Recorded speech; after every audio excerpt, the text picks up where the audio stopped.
Even if you mention the words masculine and feminine, it radically triggers people. Masculine and feminine dynamics are so deep-rooted in us. If you think back 20,000 years ago, all the feminine wants to do is to feel safe. There's tribes invading, wild animals hunting. She finds most attractive the masculine who can protect her. The masculine, after almost dying every day, just wants to come home and feel the loving warmth and softness and kindness of the feminine. These polarized dynamics create attraction emotionally, physically, consciously, and subconsciously in every relationship, whether they're straight or gay. It's so deep-rooted in us, it's allowed us to survive for thousands of years. Fast forward to today, and we've lost these dynamics. There's no passion and desire, relationships are just neutral. Even if you mention the words masculine and feminine, it radically triggers people. Women are being brainwashed to become masculinized, meaning they're controlling and overly critical, not find their partner attractive anymore because they become their motherly figure. Whereas men have been brainwashed and think showing any sign of their masculine traits is a bad thing. They're becoming overly nice, not having boundaries, lacking leadership and direction, all of which the feminine deeply desires. This imbalance has meant over 50% of marriages end in divorce, and over half the people in their 30s are single, 90% of which want to have kids but won't have kids. This is one of the biggest threats to humanity. After continuously getting my heart broken and getting cheated on, I realized how wrong I was in understanding how these dynamics work. So I decided to dedicate myself to having a deep understanding of masculine and feminine polarity. I spent my entire 20s traveling and dating beautiful women from all around the world. This is where I truly understood how to ignite your inner masculine and feminine to create raw attraction from day one and how to maintain it. We all have masculine and feminine dynamics within us. It has nothing to do with what you look like. You could be a massive, muscular, tattooed man, but you could be in your feminine. Or you could be a tiny, petite, cute woman, but you could still be in your masculine. Masculine energy is very outward. It's strategic, it's assertive, it's going from A to B, it's decisive, it's competitive. This is the right side of the brain. Whereas feminine energy is very inward. So this is emotion, it's intuition, it's flow, it's feelings. This is very much the left side of the brain. Now, we all embody both energies within us. So this doesn't mean that women can't be competitive, and it doesn't mean that men can't have feelings, as we all have both within us. If you think about the average weekend, what do most people do? Well, most men like to watch or play football. So they're in their competitive energy, they're in their masculine. Whereas most women would rather go have a spa day, have brunch with their friends, again, embodying their emotions, being in their feminine. So as a society, we naturally lean more into our core energies. Personally, I have a good balance of both in my life. I lead in my masculine, but I have a deep love and value for my inner feminine. To understand how masculine and feminine energy comes together, we need to understand the rules of polarity. So polarity means without one, the other doesn't exist. So if you think about east and west, north and south, up, down, hot and cold, night and day, light and dark, masculine, feminine.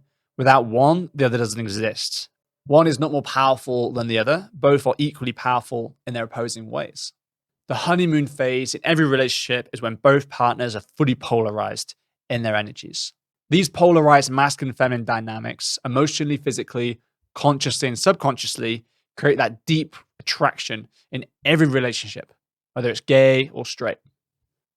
Generally across society, 80% of men have a masculine core, 80% of women have a feminine core, and 20% of both have the opposite. And that's completely fine. Whatever energy you lead in is what you attract. So a man leading in his masculine will attract a feminine woman. A woman leading in a masculine will attract a feminine man. Now, if you have an imbalance and your core is different to what you're leading in, it will most likely lead to that relationship to fall apart. If a woman with a feminine core embodies her masculine energy, she will naturally butt heads with masculine men. They'll find her controlling and overly critical, and they won't emotionally find her attractive. Instead, she'll either force them into their feminine, or she'll attract more feminine men. And yes, this feels safe for her in the short term, but in the long term, she becomes their motherly figure. And she doesn't really find them attractive because on a subconscious level, she knows that they can't protect her. Whereas a man with a masculine core, if he leads in his feminine, where he's overly nice, he's indecisive, he's flighty, he has no purpose, all of which the feminine doesn't find attractive, he will naturally push the feminine to be in her masculine, which, in the long term, she won't find attractive. She won't trust subconsciously this man can protect her. Similarly, if a man is insecure in his masculine, where he's aggressive, he's explosive, he has volatile emotions, the feminine will feel unsafe, and so she would withdraw herself in order to protect herself. The best visual analogy of masculine and feminine dynamics is if you imagine a car. The masculine energy is driving the car, making sure it gets from A to B. It's protected, he's looking after it, making sure it gets to the right destination. Whereas the feminine energy is making sure it's a fun place to be. She's the passenger seat driver, she's making sure it's fun. If both are trying to drive, you're going to crash. If both are in the passenger seat, you're not going to go anywhere. So there's always masculine and feminine in every relationship. In order for there to be polarized dynamics and deep raw attraction, the feminine must believe the masculine can protect her. This is on an emotional, physical, conscious, and subconscious level, and she must feel comfortable with him leading. Similarly, the masculine must feel the loving warmth and softness and kindness of the feminine in order for him to step up, to lead, and to protect her.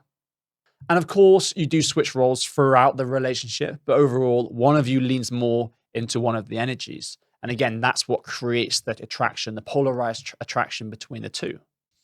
An imbalance can occur from trauma. So if something happened in someone's childhood or in an earlier relationship, or a lack of a father figure or mother figure or a bad parent figure, that will lead to people to embody the wrong energy in relationships. It's very common with women to have a masculine shield to protect themselves. And it's only when they sort of disarm that and they can flourish into their feminine that they attract the right partner.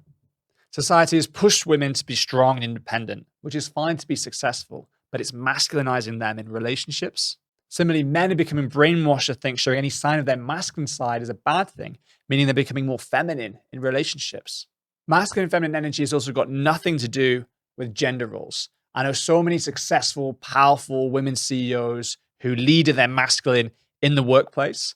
When they come home, though, in their relationship, they fall into their feminine. They feel so safe and comfortable letting him lead, trusting and knowing that he's got it. I also know so many women in their 40s and 50s who say they were lied to. They're always told this rhetoric that they should be the strong, independent woman. But in reality, that just masculinized them. And they're always attracting more feminine men or pushing men to be feminine.